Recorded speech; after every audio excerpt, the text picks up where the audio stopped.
অনেক সময় মানুষ অতীতকে দেখেন আর তখন অহংবোধে পরিপূর্ণ হয়ে ওঠেন। কখনো বর্তমানের দিকে তাকান, ভবিষ্যতের দিকে তাকান আর পরিতৃপ্তিতে ভরে ওঠেন। কেন বুঝতে পারেন না একটা সহজ কথা? এই যে সৃষ্টি, এই সৃষ্টি হলো একটা বড় চক্র যা বারংবার আপনার কাছে ফিরে আসবেই। কঠিন থেকে কঠিনতর পরীক্ষায় আপনাকে নিযুক্ত করবে, যাতে আপনাকে উত্তীর্ণ হতেই হবে। যা কাল ছিল তা আজ নেই, এটা সবাই জানেন। যা আজ আছে তা হয়তো কাল থাকবে না, এটাও আপনাকে মেনে নিতে হবে, তাও আবার হাসি মুখে। শান্ত থাকতে শিখুন আর কখনোই মনের মধ্যে অহংকার উৎপন্ন হতে দেবেন না। হতে শিখুন সেই হিমবাহের মতো। হয়তো এই জন্যই এত শীতল থাকে, কারণ ও জানে গতকালও জল রূপে ছিল, আজ বরফ রূপে হয়তো আছে, কিন্তু কাল পুনরায় সে জলেই পরিণত হবে। নিজেকে শান্ত রাখুন। হয়তো আজ আপনি সাফল্যের শিখরে আছেন, হয়তো বা নেই। আপনাকে প্রত্যেক দিন অবশ্যই দেখতে হবে। শুধু নিরন্তর প্রচেষ্টা করতে থাকুন, প্রত্যেক পরিস্থিতির জন্য তৈরি থাকুন আর একে ভারসাম্যে রাখতে শিখুন। আপনার কাল হোক, আজ হোক বা আগামীকাল, আপনার ভালো দিন হোক বা খারাপ দিন, সব পবিত্র হয়ে যাবে। তাহলে আসুন আর আমার সাথে ভালোবেসে বলুন, রাধা রাধা। এই সংসারে এমন কোনো পর্বত নেই যা এতটাই উঁচু যে মানুষ তার শিখরে পৌঁছতে পারবে না, তাকে অতিক্রম করতে পারবে না। এই সংসারে এমন কোনো সাগর নেই যা কিনা এতটাই গভীর যেখানে মানুষ তার তলদেশে পৌঁছে ফিরে আসতে পারবে না। একটা ছোট্ট বরফের টুকরো পর্বতের শিখরে গলে গিয়ে বইতে থাকে, আর দেখতে দেখতেই তা মহানদী গঙ্গায় পরিবর্তিত হয়। এর কারণ কি? এর কারণ হলো প্রচেষ্টা, প্রারব্ধ নয়। এই প্রচেষ্টাই সুনিশ্চিত করে যে আপনার প্রারব্ধ কি হবে। এই সমস্ত কিছু হলো প্রচেষ্টা আর প্রারব্ধের খেলা। আপনার প্রচেষ্টা যেরকম হবে, আপনার প্রারব্ধ সেরকমই হবে। আর আপনার প্রচেষ্টা যদি উচ্চ মানের হয়, তাহলে প্রারব্ধকে আপনার সামনে নত হতেই হবে। কি বলেন? তাহলে আসুন আমার সাথে ভালোবেসে বলুন, রাধা রাধা। অনেক সময় যখন আমরা কর্ম করি, সাফল্য লাভ করি, কঠিন পরীক্ষায় উত্তীর্ণ হই, বড় কাজ করি, আমাদের মনে হয় এই সংসার আমাদের একটু প্রশংসা করুক, ভালো লাগে। অনেকবার মনে হয় এটা হলো আমাদের কর্মের ফলই বটে, আমরা আনন্দ পাই। কিন্তু যখন আমরা এই প্রশংসা পাই না, তখন কি হয়? আমরা দুঃখী হয়ে যাই, ভেঙে পড়ি। মনে হয় যেন আমার জন্য কেউ চিন্তাই করে। সেইভাবেই আপনিও কর্ম করতে থাকুন শুভ চিন্তা নিয়ে। এই মনকে সব সময় শান্ত রাখুন, স্বচ্ছ রাখুন। যদি এরকম করেন, তাহলে আপনার কর্ম এমন সুবাস ছড়াবে যে আপনার জীবনে শুধু এবং শুধুমাত্র আনন্দই থাকবে।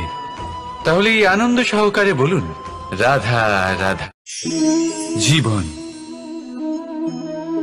এই জীবন আসলে কি?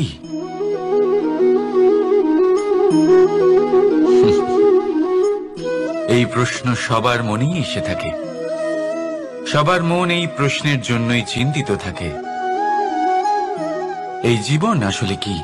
এর উদ্দেশ্য আসলে কি? কি করা যেতে পারে এই জীবনে? এই জীবন কি কিছু পাওয়ার, নাকি এই জীবন প্রদান করেন, আনন্দ দিতে পারেন, ভালোবাসা দিতে পারেন? তাহলে এই জীবনও আপনাকে সুখ, আনন্দ আর ভালোবাসাই দেবে। তাহলে আসুন এই সুখ, আনন্দ আর ভালোবাসা দিয়ে বলুন, রাধা রাধা। সংসারে অনেক সময় এরকম হয় যে আমরা খুব সমস্যায় থাকি, খুব বিপদের মধ্যে থাকি। আর সেই সমস্ত মানুষ যারা আমাদের কাছের মানুষ, আমাদের আপনজন, তারা আমাদের ত্যাগ করে চলে যান। আমরা এই সময় দুঃখ পাই, নিরাশ হয়ে পড়ি এবং একা একাই সেই সমস্যাকেও কাটিয়ে উঠি। এবার পরিস্থিতি যেমন খুশি হোক না কেন, সেই সব মানুষ যারা এমন সময় আপনাকে ত্যাগ করেছেন, তাদের প্রতি ক্রুদ্ধ হওয়া, অভিমান করা, এটা অনুচিত। আমি বলবো তাদের প্রতি কৃতজ্ঞ থাকুন। আমি বলবো তাদের ধন্যবাদ জানান। যে তারা এমন সময় আপনার সঙ্গ ত্যাগ করেছেন যখন আপনার তাদের সব থেকে বেশি প্রয়োজন ছিল। কারণ দেখুন, হয় তাদের বিশ্বাস ছিল যে আপনি নিজেই এই বিপদ থেকে বেরিয়ে আসতে পারবেন, বা তাদের ত্যাগ করার জন্য আপনি নিজের উৎসাহ বাড়িয়ে তুললেন, আপনি নিজের শক্তি বাড়ালেন এবং নিজে সেই সমস্যা থেকে বেরিয়ে আসলেন। নিজের খারাপ সময়কে আপনি নিজেই ভালো সময় করে তুললেন। শেষ পর্যন্ত আপনি আরো শক্তিশালী হয়ে উঠলেন, আরো শ্রেষ্ঠ হয়ে উঠলেন। আর এটাই তো আপনার বিজয়, যার কারণ হলো তাদের আপনাকে ত্যাগ করা। তাহলে তাদের ধন্যবাদ জানান আর আমার সাথে ভালোবেসে বলুন, রাধা রাধা। দোল উৎসবে এই সমগ্র সংসার রং নিয়ে খেলা করে, কিন্তু এই রঙের সারমর্ম এই সংসার কি জানে? কখনো দেখেছেন একটা চিন্তিত মুখ শুধুমাত্র রঙের স্পর্শ পেয়ে আনন্দিত হয়ে ওঠে? দোলে আমরা কি করি? পুরাতনকে ত্যাগ করি আর নতুনকে স্বাগত জানাই। শিশিরকে বিদায় জানিয়ে এক সুন্দর, এক নতুন ঋতুকে আগমন জানাই। দুশ্চিন্তা দূর করে আসার নতুন রঙে রঙিন হয়ে ওঠা, নিজেকে আনন্দিত করা, এটাই তো হলো দোল। এবার দোলের একটা ব্যাপার আছে, দুটো রঙে একসাথে রঙিন হওয়া যায় না। একটা রং উঠলে তবেই আরেকটা রং লাগা সম্ভব। আরো একটা প্রশ্নও রয়েছে, কোন রংকে তুলে দিয়ে কোন রং মাখানো যেতে পারে? যদি আপনাকে উদাহরণ দিই, লোভের এই রং, তা যতক্ষণ লেগে থাকবে আনন্দের রং লাগতে পারবে না। যা হয়েছিল দ্বারকাবাসী এবং সামন্তক মণির মধ্যে। ভ্রান্তির রং যতক্ষণ লেগে থাকবে সত্যের রং লাগতে পারবে না। যা হয়েছে এই সব কিছু ত্যাগ করি আর সকলের সখা হয়ে উঠি আর ভালোবেসে বলি শুভ দোল। হ্যাঁ, ওটা তো আমরা অবশ্যই বলবো, রাধা রাধা। আমাদের মনে সবসময় একটা প্রশ্ন এসেই থাকে, এই জীবন যা কিনা ঈশ্বর আমাদের দিয়েছেন, একটা জীবন। ঈশ্বর এক আত্মা দিয়েছেন পৃথিবীতে বাঁচার জন্য। যতদূর আমরা জানি আমাদের কাছে একটাই জীবন রয়েছে। আমরা ভাবি এই জীবন গুছিয়ে কিভাবে রাখা যায়। প্রত্যেক মানুষ ভাবেন যে আমি কি করি যাতে এই জীবনকে গুছিয়ে রাখা যায়, কিরকম কর্ম করব, কিরকম পুণ্য করব,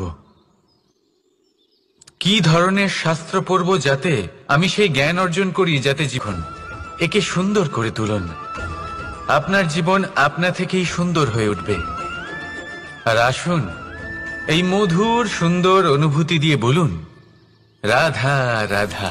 এই জীবন আসলে কি? এ হলো জন্ম থেকে মৃত্যু পর্যন্ত এই সময়। কিছু মানুষ এটা বলে থাকেন যে এই যে নিঃশ্বাস নিচ্ছি, এই হলো জীবন। আর প্রত্যেক ব্যক্তি, প্রত্যেক প্রাণী, তাদের নিঃশ্বাস নির্ধারিত থাকে, নির্দিষ্ট হয়ে থাকে। তাকে সেই নির্ধারিত নিঃশ্বাস নিতেই হয়, তারপর তিনি মৃত্যু লাভ করেন। কিন্তু এটা কি সত্যি? সত্যি কি মনুষ্য জীবন এই নিঃশ্বাসের উপর নির্ধারিত থাকে? এই নিঃশ্বাসের গণনাই কি মনুষ্য জীবনের অস্তিত্ব? কখনোই নয়। মনুষ্য জীবন শুধু কিছু নিঃশ্বাস নয় যা একদিন থেমে যাবে। মনুষ্য জীবন হলো সেই নিঃশ্বাসের মধ্যেকার সেই সময় যা দেখে অন্য কারোর নিঃশ্বাস স্তব্ধ হয়ে যেতে পারে। সেই মুহূর্ত যেখানে মানুষ আপনার মধ্যে সেই প্রেম দেখতে পারে, আপনার সাহস দেখতে পারে, আপনার শক্তি দেখতে পারে, আপনার চেষ্টা দেখতে পারে, আপনার পরিশ্রম দেখতে পারে, অন্যায় আর দুর্নীতির বিরুদ্ধে আপনার যুদ্ধ দেখতে পারে। জীবনে গুরুত্বপূর্ণ সেই মুহূর্ত, সেই সময় যেটা আপনি বেঁচে আছেন, সেই সময়ে আপনি এই সংসারের অন্য ব্যক্তিদের জীবন বাঁচার একটা দিশা দেখাতে পারেন, একটা প্রেরণা যোগাতে পারেন, শক্তি দিতে পারেন, আশা দিতে পারেন। তাই জীবনে এটাই করুন, এমন একটা জীবন যাপন করুন যা অন্যের জন্য আদর্শ হয়ে থাকে। এটাই করুন আর আমার সাথে ভালোবেসে বলুন, রাধা রাধা। আমরা সবাই নিজেকে স্বচ্ছ রাখতে চাই, শুদ্ধ রাখতে চাই, পবিত্র রাখতে চাই। আর দেখতে গেলে এটা হলো আমাদের কর্তব্যও বটে। এবার এটার জন্য আমরা কি না করি। যখনই আমরা সকালে উঠি তখন উঠেই আমরা দাঁত মাজি। দিনে যখনই আমরা সময় পাই কিছু সুগন্ধি খাদ্য খাবার চেষ্টা করি, যাতে আমাদের মুখ থেকে দুর্গন্ধ না আসে, বরং সুগন্ধ আসে। এই পা দুটো আমরা শুদ্ধ রাখার জন্য, পবিত্র রাখার জন্য যখনই আমরা বাড়ির বাইরে যাই পাদুকা পায়ে দিয়ে যাই, আর যখন ফিরে আসি আমরা জল দিয়ে পা ধুয়ে নিই। মনে রাখবেন, সেই ব্যক্তির মুখ হলো সব থেকে বেশি পবিত্র যে মুখ দিয়ে ঈশ্বরের নাম নেওয়া হয়, যার বাণী হলো অত্যন্ত শুভ, যা মানুষের পথ প্রদর্শন করে, যা মানুষকে শান্তি দেয়। যদি এই হৃদয়কে আপনি পবিত্র করতে চান, তাহলে মানবতাকে বুঝতে হবে, মানুষের দুঃখগুলিকে বুঝতে হবে, তবেই এই হৃদয় পবিত্র হবে। এই পা দুটো যদি আপনি পবিত্র করতে চান, তাহলে কোনো তীর্থস্থানে যান। ওখানে হয়তো আপনি জানেনও না যে কতজন সৎপুরুষ, কতজন মহাপুরুষ এসেছেন। তাদের চরণের ধুলো সেখানে পড়েছে, যা আপনার চরণ শুদ্ধ করে তুলতে পারে। যদি এই হাতগুলি আপনি পবিত্র করতে চান, তাহলে এই হাত দিয়ে শুভ কর্ম করুন, দান করতে শিখুন। আর যদি এই আত্মা আপনি পবিত্র করতে চান, একটাই বিকল্প আছে, প্রেম, শুদ্ধ নিঃস্বার্থ প্রেম। এই প্রেম বিতরণ করতে থাকুন, আপনি শুদ্ধ থাকবেন, পবিত্র থাকবেন। আসুন আমার সাথে ভালোবেসে বলুন, রাধা রাধা। কখনো এটা ভেবে দেখেছেন, কোনো বিশেষ স্থানে বা বিশেষ পরিস্থিতিতে সবথেকে বেশি গুরুত্বপূর্ণ কি হতে পারে? যদি শরীরের কথা বলি, তাহলে সবথেকে বেশি গুরুত্বপূর্ণ হলো মস্তিষ্ক আর মন। যদি ব্যবসার কথা বলি, তাহলে সবথেকে গুরুত্বপূর্ণ হলো ধন। রাজ্যের বিষয়ে কথা বললে সবথেকে গুরুত্বপূর্ণ হলো রাজা। আর সমাজের কথা যদি বলি, তাহলে সবথেকে গুরুত্বপূর্ণ হলো আমাদের গুরু। এবার এই সব গুরুত্বপূর্ণ এই কারণেই, কারণ এদের হাতেই সব থাকে। দেখুন, হয় এরা আমাদের উত্থানের পথে নিয়ে যেতে পারে, অথবা আমাদের পতনের দিকে নিয়ে যেতে পারে। এবার যদি কোনো অসামান্য রাজা হন, যিনি কিনা সত্যবাদী, যিনি একজন ভালো রাজা, তাহলে তিনি সেই দেশকে, সেই রাজ্যকে বিকাশের পথে নিয়ে যাবেন, আর নয়তো অন্ধকারের পথে নিয়ে যাবেন। যদি এবার গুরুর কথা বলা হয়, তাহলে জেনে রাখুন, গুরু যদি শ্রেষ্ঠ হন, তাহলে সংস্কৃতির সর্বশ্রেষ্ঠ স্তরে উনি এই সমাজকে নিয়ে যাবেন। যদি গুরু পাখণ্ডী হন, লোভী হন, লালসাগ্রস্ত হন, তাহলে এই সমাজেও এই পাখণ্ডতা, এই লোভ, এই লালসাই প্রকাশিত হবে। ঠিক এইভাবেই জীবনে, মানুষের জীবনে প্রেমেরও এক গুরুত্বপূর্ণ স্থান রয়েছে। যদি মানুষের মনে প্রেম থাকে, তাহলে ধরে নিন সে জীবিত রয়েছে, আর যদি না থাকে, তাহলে সে মৃতই প্রায়। যদি রাধা কৃষ্ণের বিষয়ে কথা বলি, বলবো কৃষ্ণের জীবনে যদি রাধা থাকে, তাহলেই কৃষ্ণ হলো কৃষ্ণ। আর যদি রাধা না থাকে, তাহলে কৃষ্ণ হলো যে কোনো পশুরই সমান। আসলে পশু থেকে মানুষ হওয়ার এই যে যাত্রা, এর আধার হলো প্রেম। এই প্রেমকে মনে জাগ্রত করে রাখুন, আর আমার সাথে ভালোবেসে বলুন, রাধা রাধা। প্রেম, এই প্রেম আসলে কি? বেশিরভাগ মানুষই বুঝতে পারেন না, কিন্তু এটাতে তাদের কোনো দোষ নেই, কারণ তাদের কাছে প্রয়োজনীয় জ্ঞানই নেই। এবার প্রেমের বিষয়ে আজ আমি একটা ছোট্ট কথা বলতে চাই। আপনি দেখবেন, কিছু মানুষ যখন কাউকে ভালোবাসেন, তখন তাদের মনে হয় সেই ব্যক্তির ওপর ওনার অধিকার রয়েছে।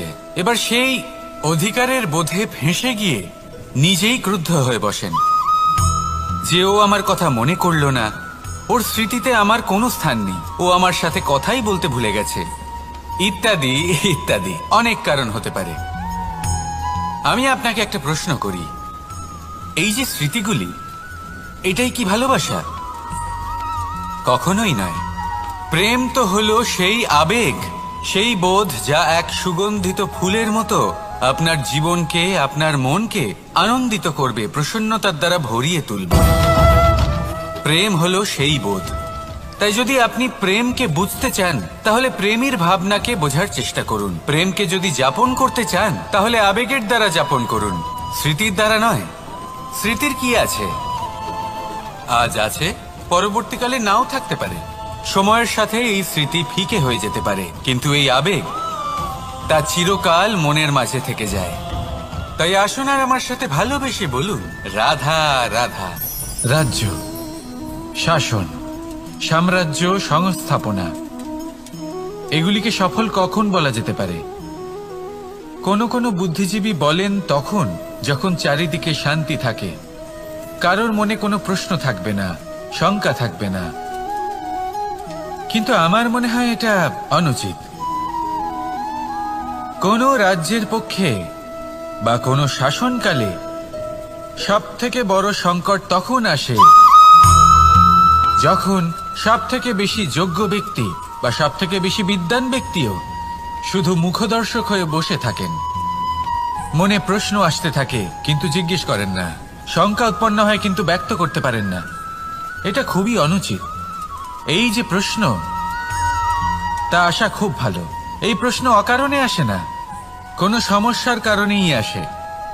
এই প্রশ্নের দ্বারা আপনি সেই সমস্যাগুলি দেখতে পাবেন যাতে আপনি এতদিন অনভিজ্ঞ ছিলেন। আর যত প্রশ্নের নিবারণ আপনি করবেন ততই আপনার রাজ্য, আপনার শাসন আরো শ্রেষ্ঠ হয়ে উঠবে। এই প্রশ্ন, এই শঙ্কা, এগুলো আপনাকে সমাধানের চূড়াতে অবশ্যই নিয়ে যাবে। সেই জন্য না প্রশ্ন করা অনুচিত, আর না শঙ্কা ব্যক্ত করা অনুচিত, আর না তিনি মূর্খ যিনি প্রশ্ন করেন, শঙ্কা ব্যক্ত করেন। তাই এনাদের কখনো দূরে করে দেবেন না, এনাদের নিজস্ব মতামত রাখতে দিন। যখন সবাই মিলে একমত হবেন তখন নিশ্চিত রূপে বলা যায় যে এই রাজ্য, এই শাসন, এই সংস্থাপনা সাফল্যের শিখরে রয়েছে। তাহলে আসুন আর আমার সাথে ভালোবেসে বলুন, রাধা রাধা। প্রকৃতি, নিয়তি কখনোই কারোর সাথে পক্ষপাত করে না, প্রত্যেককে জীবনদান দেয়, সমান সুযোগ প্রদান করে। এটা সেই ব্যক্তির উপরে নির্ভর করে যে সে কিভাবে তার থেকে লাভবান হয়ে উঠবে। তার নির্বাচনের উপর নির্ভর করে, তার দৃষ্টিভঙ্গির উপর নির্ভর করে যে সে কতটা ধনাত্মক বা কতটা নেতিবাচক। দুই ধরনের মানুষ হন। এমন কিছু মানুষ হন যারা প্রত্যেক পরিস্থিতি, প্রত্যেক সমস্যা এবং বিপদে সুযোগ খুঁজে বের করেন। আর কিছু এমন মানুষ রয়েছেন যারা যে কোনো সুযোগে কোথাও না কোথাও থেকে একটা সমস্যা খুঁজে বের করেন। এবার আপনি কি চান? আপনি সুযোগ চান, তাহলে সুযোগ পাবেন। আপনি সমস্যা পেতে চান, সমস্যা তো আপনি চাইলেই খুঁজে পাবেন। চয়ন আপনারই যে আপনি কতটা ধনাত্মক থাকতে চান, কতটা নেতিবাচক থাকতে চান। ধনাত্মক থাকুন, জীবনে সব কিছু সম্ভব হবে। আসুন আর আমার সাথে ভালোবেসে বলুন, রাধা রাধা। যখনই আমরা কথা বলি জলরাশির বিষয়ে, যখন আমরা তুলনা করি, তখন আমাদের খুব ভালো লাগে মিষ্টি সরোবর, পুকুর, নদী। আর আমরা অপেক্ষা করে থাকি সাগরের জন্য, সমুদ্রের জন্য। কেন করি? কারণ এই সাগর, এই সমুদ্র, এ হলো অত্যন্ত বিশাল আর ভয়ানক। এর জলও কিন্তু নোনতা, যা আমরা পান করতে পারি না। কখনো ভেবে দেখেছেন এই সমুদ্রের অন্তরে এই নোনতা জল, এই নোনতা ভাব, এটা আসে কোত্থেকে? এই যে সমুদ্র, যে প্রবাহমান নদীর থেকে যে খনিজ নির্গত হয়, তার ভান্ডার হলো এটা। সেই খনিজকে নিজের অন্তরে গ্রহণ করে, সেই নোনতা ভাব নিজের মধ্যে সমাহিত করে, আর তারপর সেই নোনতা জল বাষ্পে পরিণত হয়ে ওপরে উঠে যায়, যা মেঘ হয়ে। আপনি শক্তিশালী হয়ে উঠুন আর আমার সাথে ভালোবেসে বলুন, রাধা রাধা। বৃষ্টির ফোঁটা কত ছোট, কিন্তু সাগর কত বড়। হিমখণ্ড কত ছোট, হিমালয় কত বড়। কত পার্থক্য আছে দেখুন। দশরথ পুত্র রাম আর শ্রীরাম। দেখুন, একটা ফোঁটা একসাথে মিলিত হয়ে তখন এই বিশাল সাগর তৈরি হয়। সকল হিমখণ্ড যখন একসাথে মিলিত হয় তখন এই বিশাল মহান হিমালয় গঠিত হয়। সেইভাবেই একটা ছোট্ট বনবাস দিয়ে শুরু হয়েছিল একটা যাত্রা, রাম থেকে শ্রীরাম হবার পথে, মর্যাদা পুরুষোত্তম হবার জন্য। কিন্তু এর থেকে আপনি কি শিখলেন? বিন্দু আসলে মহান নয়, মহান হলো সাগর। হিমখণ্ড মহান নয়, মহান হলো হিমালয়। অর্থাৎ কোনো মহান কাজ করার জন্য বা মহান হবার জন্য আপনাকে আরম্ভ করতে হবে ছোট থেকে। একটা অত্যন্ত সরল কিন্তু একটা গুরুত্বপূর্ণ কথা আমি আপনাকে বলতে চাই। দেখুন, আরম্ভ করার জন্য প্রথমেই আপনার মহান হবার কোনো প্রয়োজন নেই। কিন্তু হ্যাঁ, মহান হবার জন্য প্রথমে আরম্ভ করা অত্যন্ত প্রয়োজনীয়। আপনি যদি শুরুই না করেন তাহলে কখনো মহান হতেই পারবেন না। প্রকৃত নিষ্ঠা দ্বারা আরম্ভ করুন। আপনার পদক্ষেপ, আপনার কর্ম যতই ক্ষুদ্র হোক না কেন, তা করতে থাকুন, নিরন্তর চেষ্টা করতে থাকুন। তারপর দেখবেন এই যে মহানুভবতা নিজে পথ চলে আপনার কাছে আসবে। তাই আপনি এটাই করুন আর আমার সাথে ভালোবেসে বলুন, রাধা রাধা। কোনো প্রাণী, মানুষ অত্যন্ত চঞ্চল হয়, একদম জলের মতো। জলও অত্যন্ত চঞ্চল, অত্যন্ত উৎসুক। জল সবসময় উৎসুক হয়ে থাকে আকাশের কাছে যাবার জন্য। সেই জন্য সে নিজেকে জ্বালায়, বাষ্প হয়, আর আকাশে পৌঁছে মেঘে সমাহিত হয়ে যায়। তারপর সেই জল উৎসাহিত হয়ে থাকে যে ও কবে বৃষ্টির ধারা হয়ে মাটিতে ঝরে পড়বে। প্রখর বায়ুর বেগ সহ্য করে, তারপর মাটিতে ঝরে পড়ে। এটা জল কিভাবে করতে পারে? তার উত্তর হলো এটাই যে জল যাত্রার উদ্দেশ্য আর মাহাত্ম্য বুঝতে পারে।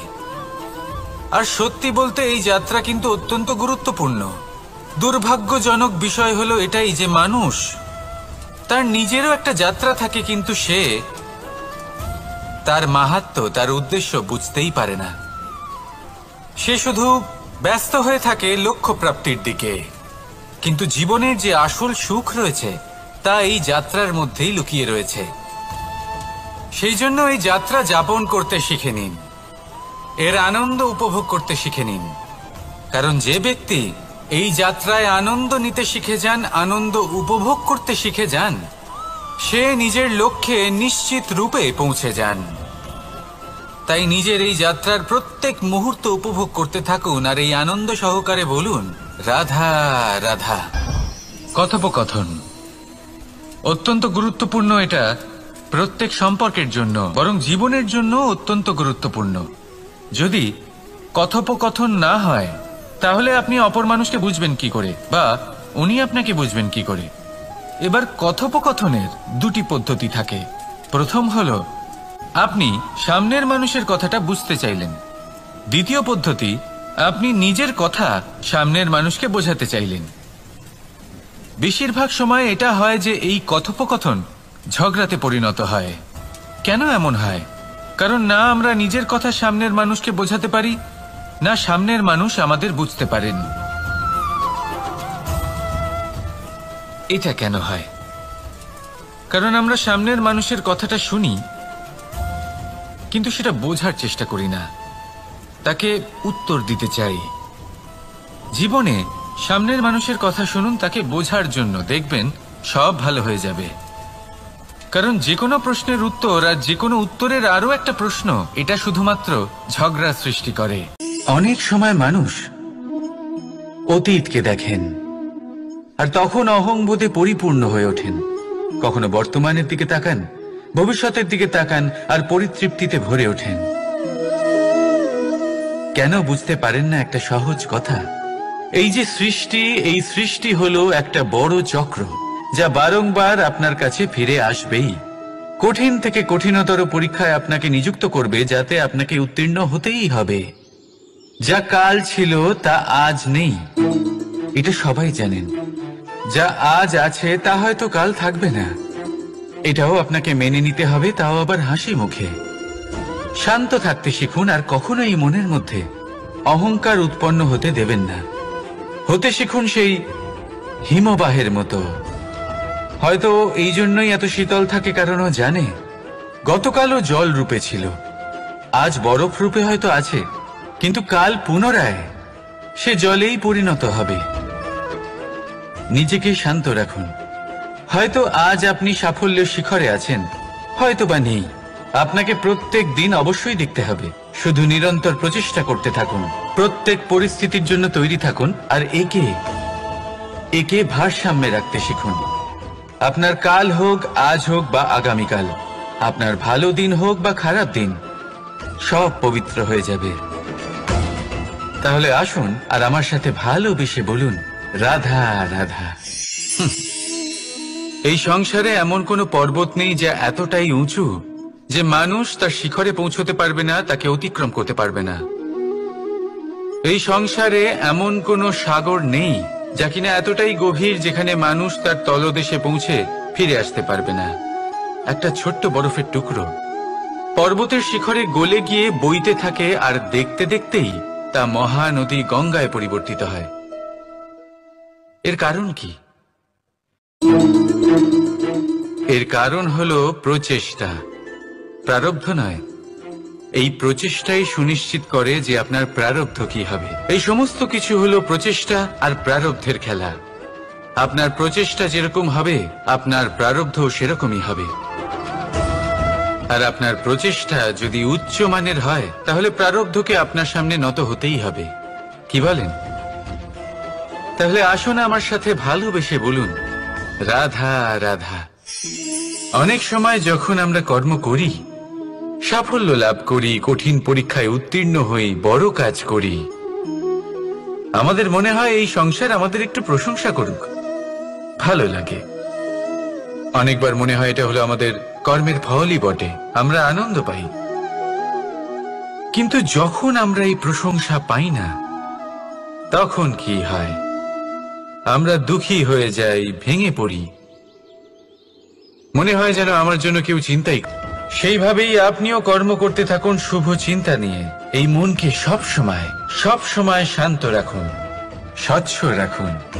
যদি এরকম করেন, তাহলে আপনার কর্ম এমন সুবাস ছড়াবে যে আপনার জীবনে শুধু এবং শুধুমাত্র আনন্দই থাকবে।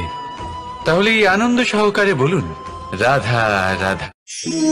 জীবন, এই জীবন আসলে কি?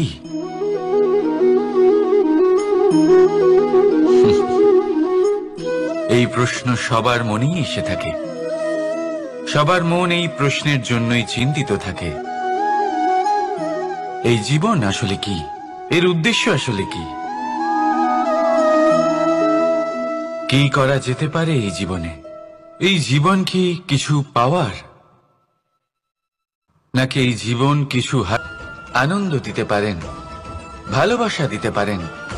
তাহলে এই জীবনও আপনাকে সুখ, আনন্দ আর ভালোবাসাই দেবে। তাহলে আসুন এই সুখ, আনন্দ আর ভালোবাসা দিয়ে বলুন, রাধা রাধা। সংসারে অনেক সময় এরকম হয় যে আমরা খুব সমস্যায় থাকি, খুব বিপদের মধ্যে থাকি। আর সেই সমস্ত মানুষ যারা আমাদের কাছের মানুষ, আমাদের আপনজন, তারা আমাদের ত্যাগ করে চলে যান।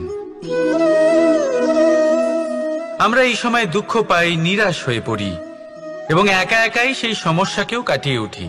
এবার পরিস্থিতি যেমন খুশি হোক না কেন, সেই সব মানুষ যারা এমন সময় আপনাকে ত্যাগ করেছেন, তাদের প্রতি ক্রুদ্ধ হওয়া, অভিমান করা, এটা অনুচিত। আমি বলবো তাদের প্রতি কৃতজ্ঞ থাকুন। আমি বলবো তাদের ধন্যবাদ জানান যে তারা এমন সময় আপনার সঙ্গ ত্যাগ করেছেন যখন আপনার তাদের সব থেকে বেশি প্রয়োজন ছিল। কারণ দেখুন, হয় তাদের বিশ্বাস ছিল যে আপনি নিজেই এই বিপদ থেকে বেরিয়ে আসতে পারবেন, বা তাদের ত্যাগ করার জন্য আপনি নিজের উৎসাহ বাড়িয়ে তুললেন, আপনি নিজের শক্তি বাড়ালেন এবং নিজে সেই সমস্যা থেকে বেরিয়ে আসলেন। নিজের খারাপ সময়কে আপনি নিজেই ভালো সময় করে তুললেন। শেষ পর্যন্ত আপনি আরো শক্তিশালী হয়ে উঠলেন, আরো শ্রেষ্ঠ হয়ে উঠলেন।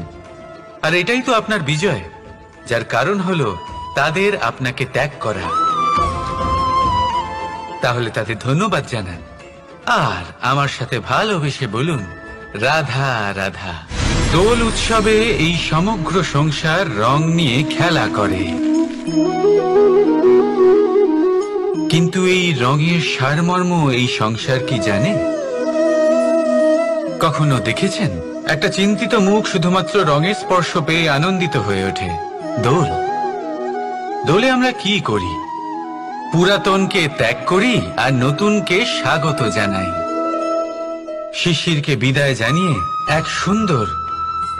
এক নতুন ঋতুকে আগমন জানাই। দুশ্চিন্তা দূর করে আসার নতুন রঙে রঙিন হয়ে ওঠা, নিজেকে আনন্দিত করা, এটাই তো হলো দোল। এবার দোলের একটা ব্যাপার আছে, দুটো রঙে একসাথে রঙিন হওয়া যায় না। একটা রং উঠলে তবেই আরেকটা রং লাগা সম্ভব। আরো একটা প্রশ্নও রয়েছে, কোন রংকে তুলে দিয়ে কোন রং মাখানো যেতে পারে? যদি আপনাকে উদাহরণ দিই, লোভের এই রং, তা যতক্ষণ লেগে থাকবে আনন্দের রং লাগতে পারবে না। যা হয়েছিল দ্বারকাবাসী এবং সামন্তক মণির মধ্যে। ভ্রান্তির রং যতক্ষণ লেগে থাকবে সত্যের রং লাগতে পারবে না। এই সব কিছু ত্যাগ করি আর সকলের সখা হয়ে উঠি, আর ভালোবেসে বলি শুভ দোল। হ্যাঁ, ওটা তো আমরা অবশ্যই বলবো, রাধা রাধা।